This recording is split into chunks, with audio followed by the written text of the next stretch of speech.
Hi everyone, welcome back to the channel and this series on building a garden railway, where I talk you through my experience of building a garden railway in my back garden here in Jersey. So far in the series we've covered the design, the track laying, and in this episode we're going to be talking about power and control of the railway. If you want to look back at the previous two videos, there's a link to the playlist up here.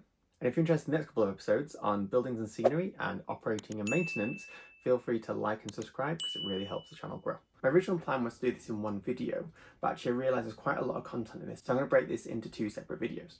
The first video is going to cover the infrastructure, so the wiring and the cabling, etc., as well as how I do the lighting accessories.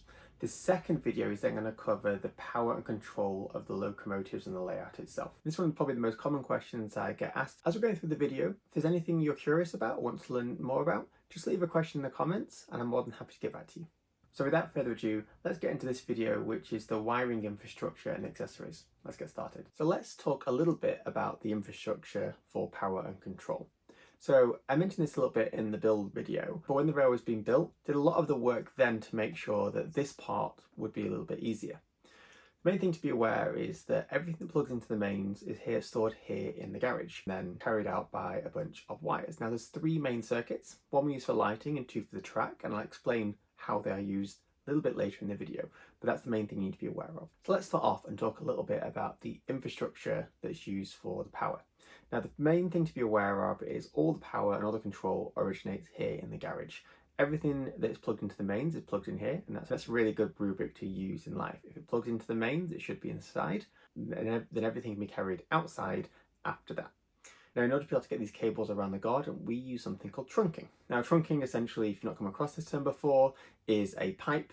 It's buried under the ground, or in some cases actually attached to the fence, and it lets you run the cables through it. Now, what this means is if you ever have to change something, which is something that we did have to do, it makes it really easy to lay another cable, because all you do is use an existing drawstring or draw wire.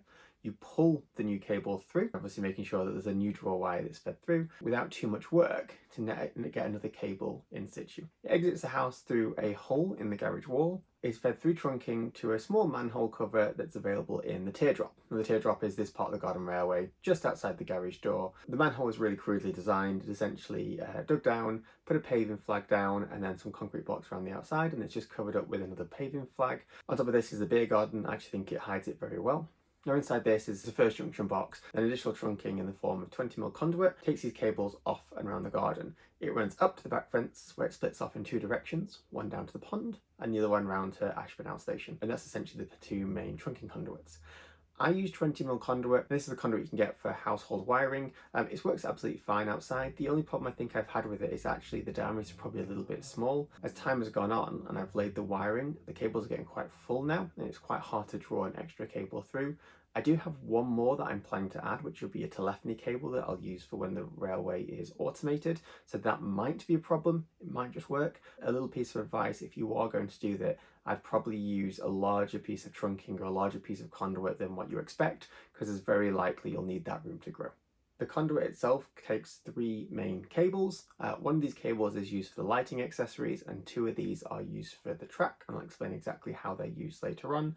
So now let's talk a little bit about the cables that I've used in the garden railway. Now, as a general rule of thumb, you want to use as large a cable as possible to mitigate some of the voltage drop, particularly when you're building the garden, you're running over a longer distance. For the lighting circuit, I use twin core, 1mm, this is about 18 wire gauge. And then for the track power, I've essentially used speaker cable. The speaker cable is 1.5mm each, or about American wire gauge 16. One thing I will note is this is outside, and although you're going to do your best to make sure that the cables and the wires don't get damp, moisture is going to get in there. One of the big mistakes I made early on was I found a really cheap drum of speaker wire. I used that for the initial railway. I found out very quickly that it was not suitable, and whatever was in the actual wire itself, as soon as the moisture got in, it essentially turned to powder. I subsequently upgraded to a much higher quality speaker cable and I've had no problem since. Now what I do whenever I buy new wiring, obviously I make sure I'm getting higher quality, but I will also leave it outside in the damp for a few days beforehand, because you can pretty quickly see if that wire is going to tarnish and if you can have problems in the future. Fortunately, it was actually quite easy for me to replace these cables when I found out this was happening because of the trunking, because of the drawstrings I'd used in the video. So I was very grateful to past Curtis for making sure we looked after future Curtis. Now let's take a moment to talk a little bit about the junction boxes themselves. Now these are all IP66 rated, meaning they're waterproof. I'll be honest, these are not completely sealed. For me, it wasn't completely critical, although there are electronics components inside it. They are generally more resistant to the moisture. The conduits go into the side. There's normally some kind of terminal block that I use, and then for any connections from that out, I just take the wires directly themselves. I use a small seal that is adjustable with a screw at the bottom. Now these small seals are adjustable, they're actually really flexible and make it really easy to when I want to add in extra cables or add in extra accessories running from that junction box. All the junction boxes are numbered incrementally from the house, and this also means that all the wires are also numbered and ID'd. Now, when I was wiring up the layout, I knew there was going to be a lot of wires, and at some point I was going to forget how everything went. So I did my best to label the railway as I went. I wasn't always completely great at this, and there's sometimes I open up a junction box and realise I've made that mistake, but for the most part I've been pretty good, and at least now when I go back and do extra work, I add on an extra label so I know what it is. And they follow this naming convention. The first letter signifies which circuit it is, so either accessories, booster, or central station. The next set of digits identifies which junction box this is coming from. The next set of digits identifies which branch or which terminal from that circuit, from that junction box, it is branching off to. And then the second one, I don't use this very often, but now and again, when I just want to jump off something that already exists, I use that ID as well. This has actually worked really well for me. It makes it a lot easier to identify. And then what I do, I have a spreadsheet where I track all of these IDs with some notes and occasionally, but not always, photos so I can remember how I wired this up. That's it for the infrastructure. The main theme I think with the infrastructure was do my best to give myself easy access, easy maintenance, but do my best to hide the majority of this in the garden. I've not always been great about it, and there are places that you can see the wiring, but for the most part it's not something that's top of mind when you're looking at the garden railway. One final point on infrastructure: before the power leaves the garage, it runs through my power monitoring board. The board itself is actually just a mimic panel that I bought on eBay. I painted white and I've mounted on the wall above. I use two DCC Concept alpha meters that let me see both the voltage and, more importantly, the current draw for both of the track circuits. And then I've got another monitor, it's essentially quite a basic ammeter voltmeter that just shows me the current draw for the lighting accessory circuit. And for me, this just gives me that level of observability, particularly when you've got a bigger running session or an open day, just to see how much power the layout's drawing at any one time. So I know if I need to adjust the amount of stock or the amount of functionality that's going on in the layout at any one time. I'm going to talk a little bit more in detail in the latter section about the split between the central station and booster and why I've done that. But the power monitoring board just gives me that level of observability, and it's mounted on the door just as you leave the garage. There's one other small thing to note that I think is relevant to this, is there is also outside a Wi-Fi access point. This is designed to be left outside all year round, and that cable also runs into the garage and into the home network. That's used as part of the control section, which I'll touch on more later on. So now let's talk a little bit about the lighting accessories. So this is the lighting that you'll find on the station platforms, inside the buildings, and on the buffer stops. I've always liked lights. I think they add a lot of atmosphere to the railway, particularly at night, and so this was something that I knew early on I wanted to make sure was included. So the lighting is primarily run on a 12 volt DC circuit. I did consider having both a 12 volt DC and an 18 volt AC circuit, but when I realised that the only thing I'd be using the old 18 volt circuit for was going to be the station lights, I could realise I could run it all off a single power source. For the lights themselves, I use these small E5.5 connector bulbs. These are 12 volt LEDs, and I try to make sure I have warm white. Thematically, I don't really have a time period for the railway. I just tend to find the warm white bulbs are a lot softer and a lot more pleasant. The more brighter or harsh white bulbs would suit a modern image running layout, but for me there's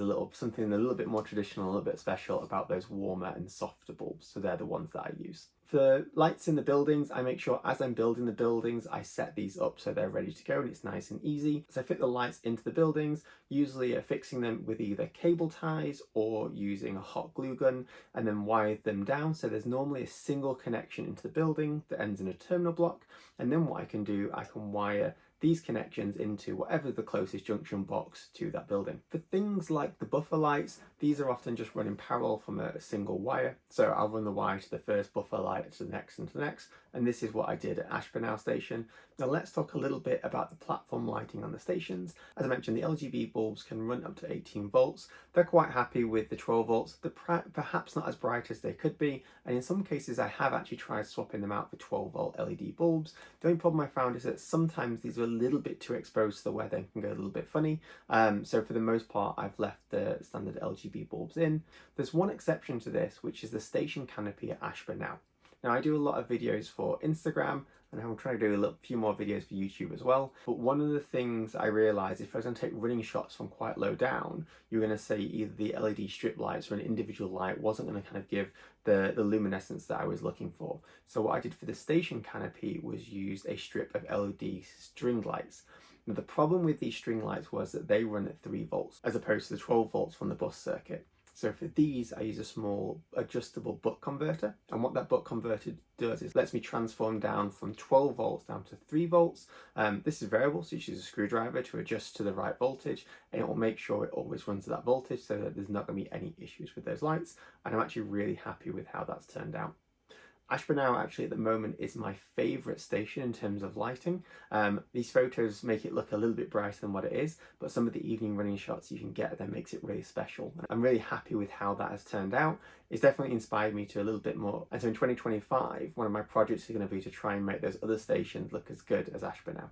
So that's it for the first part of this two-parter on power and control. The next video in the series, I'm going to talk about the track power and control itself. If you want to be the first to hear about that, just press the subscribe button, you'll be the first to know. Bye for now.